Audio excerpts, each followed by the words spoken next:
نحمده ونصلي على رسوله الكريم اما بعد فاعوذ بالله من الشیطان الرجیم بسم اللہ الرحمن الرحیم یا ارحم الراحمین صدق اللہ العظیم۔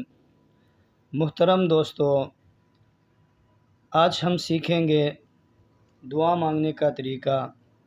محترم دوستو، دعا مانگنے کے بھی کچھ آداب ہوتے ہیں۔ رسول اللہ صلی اللہ علیہ وسلم فرماتے ہیں، اللہ تعالیٰ نے اسم پاک ارحم الراحمین پر ایک فرشتہ مقرر فرمایا ہے کہ جو بندہ اس سے 3 بار کہتا ہے، فرشتہ ندا کرتا ہے، مانگ کہ ارحم الراحمین تیری طرف متوجہ ہوا۔ تو محترم دوستو، اس بات سے یہ ثابت ہوا کہ جب بھی دعا مانگے تو آداب کا خیال رکھے۔ اللہ تعالیٰ کے بہت سے صفاتی نام ہے، نام دعا سے پہلے ان ناموں کو سے اللہ تعالیٰ کو پکارے۔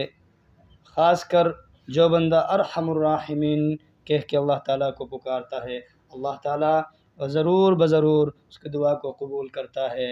محترم دوستو، اللہ تعالیٰ ہم سب کو عمل کرنے کی توفیق عطا فرمائے۔